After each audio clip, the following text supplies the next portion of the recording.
सबसे प्राथमिक बात हमारे सामने है वो ये है कि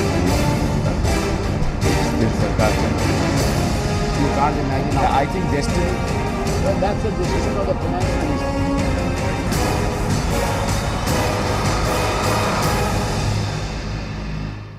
नमस्कार। आज के इस खास कार्यक्रम में आपका स्वागत है और आज हमारे खास मेहमान हैं देश के जाने माने कानूनविद और केंद्रीय मंत्री श्री कपिल सिब्बल जी। और कपिल सिब्बल जी से जानने की कोशिश करेंगे कि जो इसमें मौजूदा हंगामा खड़ा हुआ है देश में आईपीएल को लेके और एक नया डिबेट शुरू हो गया है कि खेल को में जो फिक्सिंग का नया एक खुलासा हुआ है उसको लीगलाइज किया जाए कि न किया जाए, इन सारे मसलों पर सिब्बल साहब की राय जानने की कोशिश करेंगे। और इसके अलावा कांग्रेस पार्टी की क्या स्ट्रेटजी है, मौजूदा सरकार की क्या स्ट्रेटजी है, 2014 का चुनाव अब बहुत नजदीक आ गया है, तो इन सारे मसलों पर इनकी बेबाक राय जानने की कोशिश करेंगे। सिब्बल साहब आपको बहुत बहुत स्वागत है। और सबसे पहले तो हम लोग यहीं से शुरू करते हैं कि जो इसमें हंगामा खड़ा हुआ है कि फिक्सिंग को लेकर, और इसके पहले भी फिक्सिंग की बातें कही जाती रही हैं, लेकिन इस बार लगता है कि सरकार से लेके उस संस्था से जुड़े हुए लोग हैं वो भी शायद कुछ गंभीर हैं, और पिछले दिनों शायद कुछ लोग आपसे मिले भी थे। आपकी क्या राय है, इस बुराई को कैसे रोका जाए? देखिए, ऐसा है, जो ये खेल है हमारा, खास तौर पे क्रिकेट का खेल है और बाकी जो भी स्पोर्टिंग इवेंट है, चाहे हॉकी हो चाहे बाकी खेल हो, ये बड़ी दुर्भाग्य की बात है कि इसमें एक पैसे बनाने की प्रक्रिया हो गई है और अब रुचि पैसे बनाने की ज्यादा है और खेल में रुचि लेने की कम। लेकिन ये हर एक खिलाड़ी में नहीं है, कुछ चंद खिलाड़ियों में है, लेकिन फिर भी ऐसा वातावरण पैदा होता है कि सारा जो खेल है उसको बदनाम किया जाता है। और जो इसमें दर्शक हैं जिनको खेल, और वो इतनी तादाद में है कि हम सोच भी नहीं सकते, जिनको खेल के साथ प्यार है, जो खेल के जरिए एक उनको खुद को हौसला मिलता है कि हिंदुस्तान क्रिकेट में या बाकी भी खेल में आगे बढ़ रहा है, जब ऐसी बात आ जाती है तो उनका मनोबल भी, उसमें भी दरार आती है। तो हम चाहते हैं कि एक ऐसा कानून लाया जाए जिसके अंतर्गत जो ऐसे लोग हैं जो इसमें शामिल हैं, इस गलत काम में शामिल है, उसको दंडित किया जाए। सर, कानून के बारे में दो तरह की राय देखने को मिल रही है और पढ़ने को मिल रही है पिछले 4-5 दिनों से। एक तो कुछ लोगों की राय है कि जो फिक्सिंग का जो तरीका है इसको लीगलाइज कर दिया जाए, और दूसरी राय ये है कि इसमें जो लोग भी शामिल हैं उनको सख्त से सख्त सजा दिया जाए। तो आपके समझ से एज ए कानून विद अगर हम आपसे जानना चाहें, जहां तक बेटिंग और गैम्बलिंग का सवाल है वो एक राज्य सरकार का अधिकार है, उस पर एक केंद्र सरकार कोई कानून नहीं बना सकती। तो ये कहना कि हमारी सरकार बेटिंग और गैम्बलिंग के बारे में कोई कानून बनाएंगे, मैं अपने आप में असंवैधानिक होगा, क्योंकि ये हक केवल राज्य सरकारों को है। अब किस तरह का कानून बने, कैसे बने और उसके क्या पहलू हो, उस पर विचार हो रहा है, और जब पूरी तैयारी हो जाएगी हम आपको बता देंगे। तो लेकिन फिर केंद्र सरकार की क्या भूमिका है? क्या फिर एक कंसेंसस बनाने की कोशिश बताएंगे आपको? नहीं, कंसेंसस की बात नहीं है। देखिए, अगर हमारा अख्तियार है तो उसको अख्तियार को कैसे उसको लागू किया जाए और कैसा कानून बनाया जाए, इसके बारे में सोचेंगे हम, और हम आपको बताएंगे, जरूर बताएंगे, जब वक्त आएगा तो बताएंगे। सर, एक जो ये खेल के नाम पर खेल चल रहा है जिसमें कि राजनीति से लेके नौकरशाही, अंडरवर्ल्ड, स्पोर्ट्स ऑर्गेनाइजेशंस, प्लेयर्स, सब इस खेल में शामिल हैं। तो ये जो खेल के नाम पे खेल की जो गैम्बलिंग हो रही है, ये देखिए, नहीं, ये दो, गैम्बलिंग का अलग मायना है और फिक्सिंग का अलग मायना है। नहीं, हम गैम्बलिंग दूसरे टर्म में बोल रहे हैं। नहीं, तो दूसरे टर्म में आप नहीं बोल सकते क्योंकि ये असंवैधानिक होगा। देखिए, बात यह है कि जहां तक गैम्बलिंग का सवाल है, आप कहिए कि भाई अगले इलेक्शन 14 में मैं कहूं कांग्रेस की 250 सीटें आएंगी, ठीक है, आपके नहीं 170 आएंगी, या बीजेपी की 150 आएंगी, मैं कहूं नहीं 110 आएंगी, लेकिन आपको निर्णय का नहीं मालूम, कितनी आएंगी आपको नहीं मालूम। उस पर हम अगर बेट लगाएं तो वो बेटिंग और गैम्बलिंग होती है, क्योंकि हमें मालूम नहीं कि होने क्या वाला है। लेकिन अगर हमें मालूम हो कि होने क्या वाला है, कि इस रन में हम 14, इस ओवर में 14 रन देंगे, ठीक है ना, अब हार को जीत में बदल देंगे, तो वो गैम्बलिंग नहीं होती। उस पर बेट लगे वो गैम्बलिंग नहीं होती, वो सट्टाबाजी भी नहीं होती, वो साफ तौर पे करप्शन है, वो एक अपने आप में अलग एक ऑफेंस है। सर अभी जब हम लोग बातचीत शुरू किए थे तब भी आपने जिक्र किया कि ये जो भ्रष्टाचार या जो भी बुराई आई है खेल के नाम पर, इसको दूर करने की जरूरत है, आप भी मानते हैं। क्या आपको लगता है कि ये जो खेल के नाम पर जो कॉर्पोरेट घरानों का इन्वॉल्वमेंट बढ़ा है, जो अंडरवर्ल्ड का इन्वॉल्वमेंट बढ़ा है, उसकी वजह से ज्यादा बढ़ी? देखिए सारी दुनिया में कॉर्पोरेट सेक्टर का इन्वॉल्वमेंट है। ऐसा तो नहीं कि सब दुनिया में खेल बंद कर दें और कॉर्पोरेट सेक्टर की उसमें इन्वेस्टमेंट बंद कर दें। खेल बड़ा भी कॉर्पोरेट सेक्टर की वजह से है, और आज के दिन जो दुर्भाग्य की बात है, जो उसमें खोट भी आई है, कुछ उसका भी हाथ कॉर्पोरेट सेक्टर का हो सकता है, मैं नहीं जानता, लेकिन ये तो जांच जब होगी पूरी तरह से तो पता चलेगा। लेकिन ये कहना कि यही हम जल्दी से जल्दी नतीजे पे पहुंच जाते हैं, खासतौर पे हमारे पत्रकार भाई और मीडिया के लोग, कि क्योंकि उनको तो चाहिए कि एकदम इंस्टेंट कॉफी जैसे काम होना चाहिए, ठीक है ना। लेकिन कानून बनाना, जांच करना कोई इंस्टेंट कॉफी तो होता नहीं है। तो इसको बड़ी समझदारी के साथ, सोच के साथ एक ऐसा अच्छा कानून बनाना चाहिए जिसमें सबकी सहमति हो। और मुझे इस बात की खुशी है कि जेटली साहब मेरे पास आए और शुक्ला साहब मेरे पास आए, इकट्ठा आए, और वो भी चाहते हैं कि ऐसा एक कानून हो। उसका ढांचा क्या होगा उसके बारे में हम चर्चा करेंगे जब हम ये फैसला करेंगे कि किस किस्म का कानून होना चाहिए। उनकी तरफ से कोई ड्राफ्ट दिया गया है? नहीं, कोई ड्राफ्ट नहीं दिया। सर, आपको नहीं लगता है कि इसमें जो नेताओं की भी दिलचस्पी ज्यादा इधर बढ़ी है कुछ वर्षों से, और इसको लेके भी बीच बीच में आवाज उठता रहा है कि जो तमाम ओवर एजेड नेता हैं जो वर्षों से खेल संगठनों पर काबिज हैं, ऐसे कि नौजवान भी कई ऐसे नेता हैं जो इस खेल से जुड़े हुए हैं, केवल ओवर एज नेता नहीं है। नहीं, खेल संगठनों की बात कर रहे हैं। खेल संगठन में भी जुड़े हुए हैं नौजवान भी, ऐसी बात नहीं है। 2-4 नाम आपको दे सकता हूं, लेकिन आपको मालूम है, पत्रकार लोग हैं। अच्छा, तो अब आपको क्या लग रहा है कि अगर हम देश क्या उम्मीद करे कि जो आपकी तरफ से पहल हो रही है या जो कोशिश हो रही है? देश को ये उम्मीद करना चाहिए कि हम जरूर कुछ ना कुछ करेंगे। इसके बारे में क्या करेंगे, कैसे करेंगे, कब करेंगे, हम आपको बताएंगे। इसके पहले आप जिन जिन मंत्रालयों में रहे हैं उसमें तमाम आपने बहुत ही कहें कि रिवोल्यूशनरी डिसीजंस भी लिया आपने, बिना ये परवाह किए कि उसका ग्राउंड लेवल पर उस निर्णय को लेके क्या प्रतिक्रिया है उन लोगों का जो अफेक्टेड पार्टीज हैं।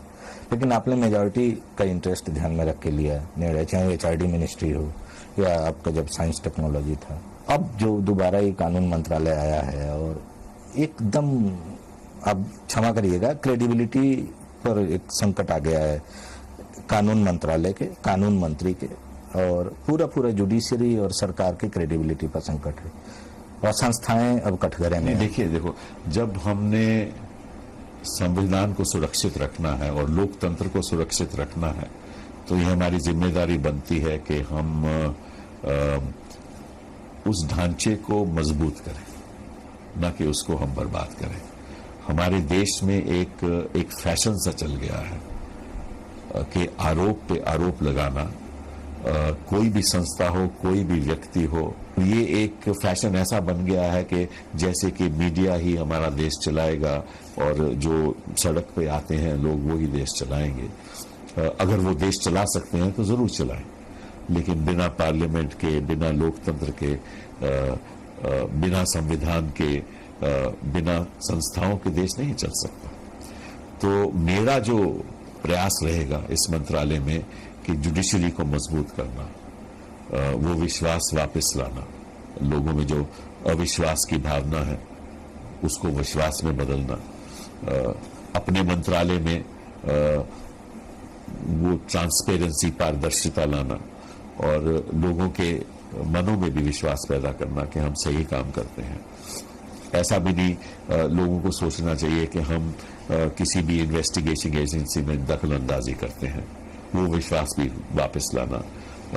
लेकिन होता यह है अक्सर के जांच बाद में होती है और मीडिया निर्णय पहले ले लेता है, और उसमें क्या होता है कि सारा वातावरण खराब हो जाता है।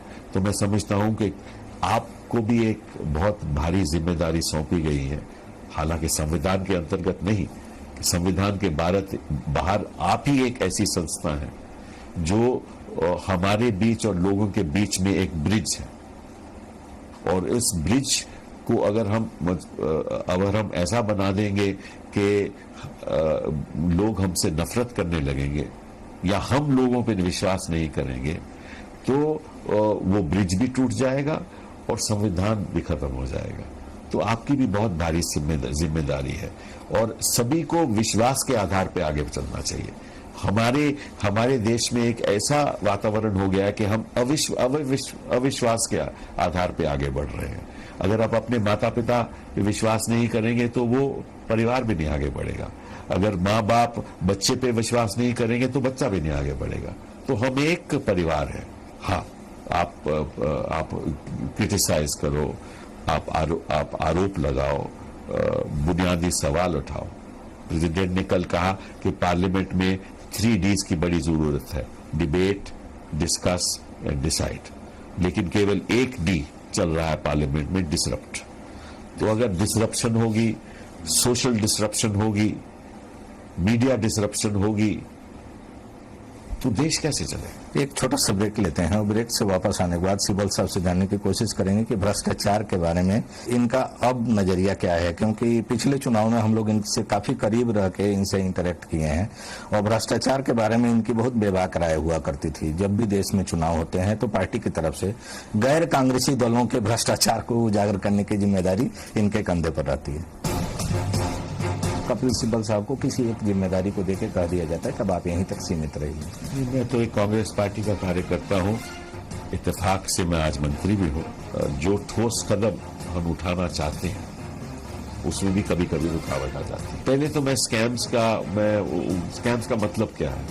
एक CAG ने कह दिया कि 1,76,000 करोड़ का 2G में नुकसान हो गया, सरकार में घाटा हो गया, तो स्कैम हो गया।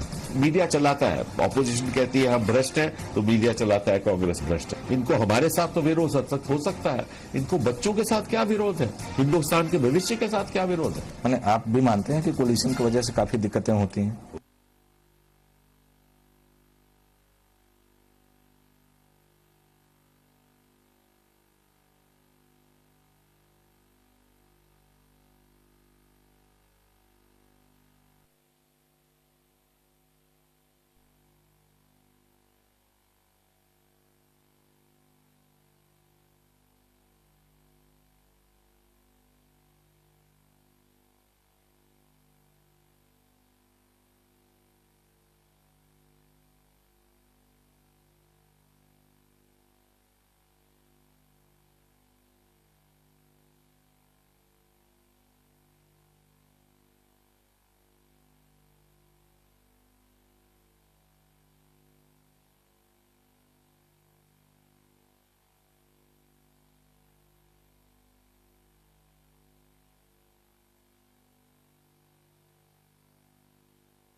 सबसे प्राथमिक बात हमारे सामने है ये है कि सरकार You can't imagine. I think destiny, well, that's the decision of the finance minister.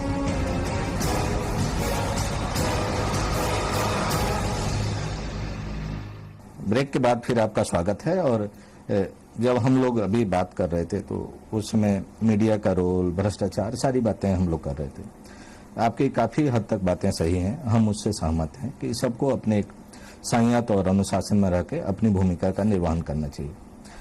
लेकिन जो पिछले 10-12 वर्षों से हम देख रहे हैं, जब एक क्रेडिबल फेस की जरूरत पड़ती है पार्टी को, जब एक क्रेडिबल फेस की जरूरत पड़ती है सरकार को, जब एक बेबाक दो टूक बात कहने वाले नेता की जरूरत पड़ती है पार्टी को, और जब एक कानून के जानकार के रूप में किसी व्यक्ति की आवश्यकता आती है सरकार और पार्टी दोनों को, तब तो कपिल सिब्बल का नाम आता है। और जब वो चीजें फिर ओवर हो जाती हैं, वो उस समय की जो अर्जेंसी खत्म हो जाती है, तो फिर नए नए चेहरे आगे आ जाते हैं और कपिल सिब्बल साहब को किसी एक जिम्मेदारी को देकर कह दिया जाता है कि अब आप यहीं तक सीमित रहिए।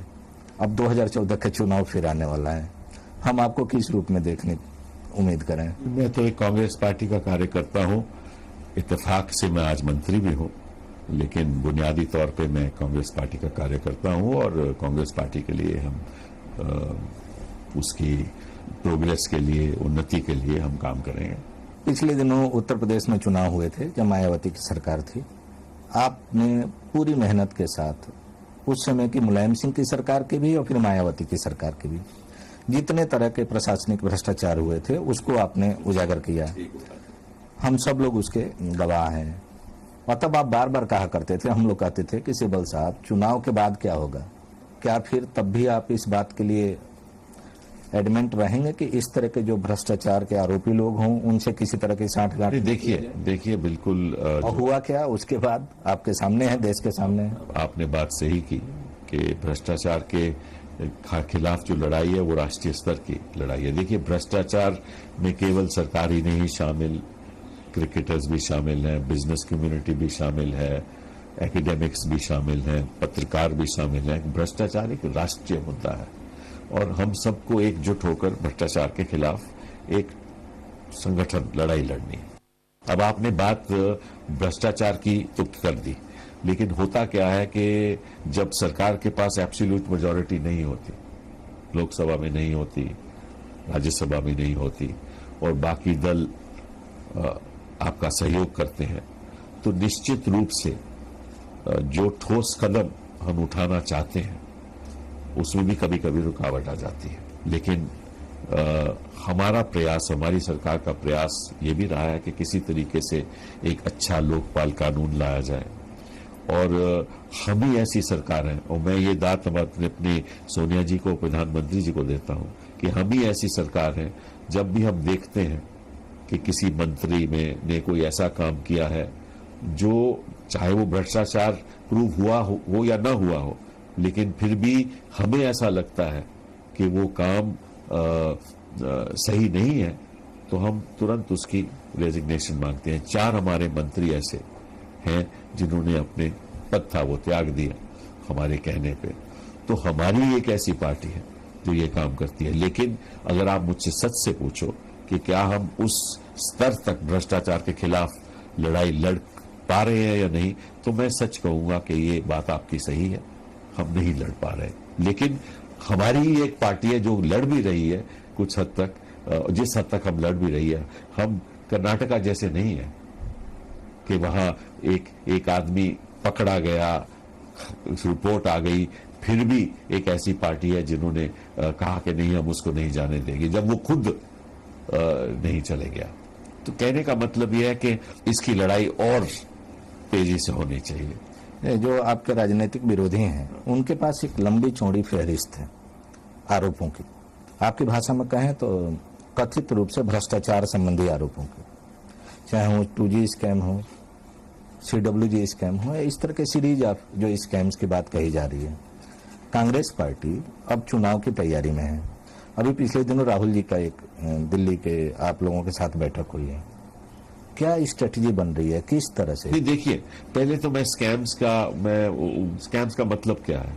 एक CAG ने कह दिया कि 1,76,000 करोड़ का 2G में नुकसान हो गया, सरकार में घाटा हो गया, तो स्कैम हो गया।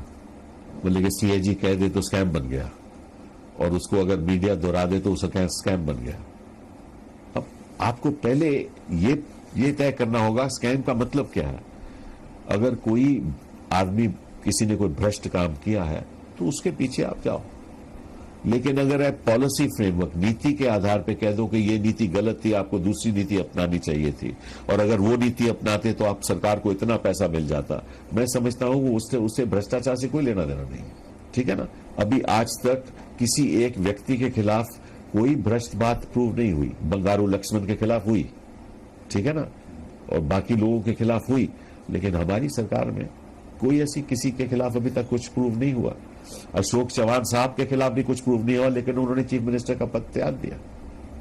तो आप किसी को भ्रष्ट कह दे बिना किसी निर्णय के कानून के किसी न्यायालय के निर्णय से, तो वो भी अपने आप में सही है। तो ये कहना, और ये मीडिया चलाता है, ऑपोजिशन कहती है हम भ्रष्ट हैं, तो मीडिया चलाता है कांग्रेस भ्रष्ट। नहीं, आपकी भी बात मीडिया चलाता है। एक दो बात आपको बताऊं मैं। पिछले दो वर्षों में इस देश में 11 स्टेट में इलेक्शन हुए हैं, उसमें से कांग्रेस पार्टी की 60 सीटें बढ़ी हैं और भाजपा की 92 सीटें कम हुई हैं। ये वास्तविकता है, ठीक है ना। अगर हम इतने ही भ्रष्ट होते और लोग हमारे इतने ही दूर होते इस वजह से, तो हमारी 60 सीटें बढ़ती और उनकी 92 सीटें कम होती। मीडिया चलाता है क्योंकि मीडिया नेगेटिव न्यूज चलाता है। नेगेटिव न्यूज इसलिए चलाता है कि उससे फिर पैसा बनता है। बुरी बात नहीं है, पैसा बनाना तो अच्छी बात है, क्योंकि ये कोई भ्रष्ट काम नहीं है, लेकिन इसका देश का नुकसान होगा। क्योंकि अगर नेगेटिविटी देखोगे आप, पॉजिटिव को बात नहीं करोगे, तो निश्चित रूप से देश का नुकसान होगा। तो 2014 में क्या है एजेंडा? हम अच्छी बात करेंगे, हम किसी के बारे में कुछ गलत बात नहीं बोलेंगे। हम कहेंगे देश को आगे बढ़ना है, देश का भविष्य को उज्जवल करना है। ये हमारा पहला कर्तव्य, पहला ड्यूटी है, पहला कर्तव्य है। और हम वो नीतियां हमने पहले भी अपनाई। अब हमारे देश में क्या हुआ, हमारी एनर्जी प्रोडक्शन 54,000 मेगावाट 12वें प्लान में हुई, 11वें प्लान में, 10वें प्लान में केवल 20,000 मेगावाट थी, दुगने से ज्यादा, कभी इतिहास में नहीं हुआ। हमारी एग्रीकल्चर प्रोडक्शन 2,60,000 मीट्रिक टन है, इतिहास में कभी नहीं हुआ। हमारी ग्रोथ एवरेज 8% रही है, एनडीए की 5.7%। हमारी जो पावर्टी के लोग हैं, पावर्टी 3 गुना कम हुई है। तुम्हारी पर कैपिटा इनकम 3 गुना ज्यादा बढ़ी है। जितनी कनेक्टिविटी रूरल रोड्स की हुई आज तक नहीं हुई, जितनी कनेक्टिविटी टेलीमोबाइल फोन से हुई है आज तक नहीं हुई, जितना बजट सोशल सेक्टर में, चाहे वो स्वास्थ्य में हो, शिक्षा में हो, आज तक नहीं दिया गया। ये क्या हमारे फेलियर्स हैं? ये हमारे भ्रष्टाचार की वजह से हुआ है। तो कहने का मतलब है भ्रष्टाचार एक मुद्दा है, एक राष्ट्रीय मुद्दा है, हमें ठोस लड़ाई करना है। लेकिन मीडिया ऐसा ना समझे कि देश में कुछ हो नहीं रहा और जो आप दिखाते हैं केवल भ्रष्टाचार की बात करते हैं, लेकिन जो बुनियादी तौर पे देश में परिवर्तन आ रहा है, जो आज तक नहीं हुआ, किसी सरकार ने आज तक नहीं किया, उसके बारे में हम जनता को जाकर बताएंगे और उनको अवगत करेंगे कि असली रूप में हमने आपके लिए किया। एक फार्मर है जो एग्रीकल्चर क्रेडिट है, वो आज के दिन 4,60,000 करोड़ का एग्रीकल्चरल क्रेडिट हमने दिया है एक आम किसानों को। कोई बात करता है इसके बारे में? 12 करोड़ लोग को आज मिड डे मील, बच्चों को मिड डे मील करता है, कोई बात करता है? 25 करोड़ लोगों को मनरेगा के अंतर्गत नौकरियां मिली हैं। सर, आपके मंत्रालय के बहुत सारे जो बिल थे वो पास नहीं हो पाए पिछले सत्र में। उसका श्रेय केवल ऑपोजिशन को जाता है। मैं उनको दाद देता हूं कि आपने देश के भविष्य के साथ खिलवाड़ किया, क्योंकि ये मेरा मुद्दा नहीं है, ये बच्चों का मुद्दा है। अगर उसको अपोज करते हो, बिल पास नहीं करते हो, तो इसका मतलब है आप बच्चों के खिलाफ हो। और ये बात हम कहेंगे, हम चुनाव में जाकर जनता को बताएंगे। इनको हमारे साथ तो विरोध हो सकता है, इनको बच्चों के साथ क्या विरोध है, हिंदुस्तान के भविष्य के साथ क्या विरोध है? तो ये 2014 का चुनाव राहुल जी के नेतृत्व में लड़ा जा रहा है, हम सबके नेतृत्व में लड़ा जा रहा है। हमारे 3 नेता हैं, सोनिया जी हैं, प्रधानमंत्री जी हैं, राहुल जी हैं। आपकी कोशिश होगी कि 2014 के बाद जो सरकार बने वो अकेले कांग्रेस के दम पर बने, क्योंकि कोलिशन पॉलिटिक्स अब ये तो जनता बताएगी, ये तो जनता तय करेगी। इसके बारे में हम तो चाहते हैं, लेकिन जनता तय करेगी। मैंने आप भी मानते हैं कि कोलिशन की वजह से काफी दिक्कतें होती हैं? होती है, इसमें कोई शक नहीं। बहुत बहुत धन्यवाद आपको। Thank you.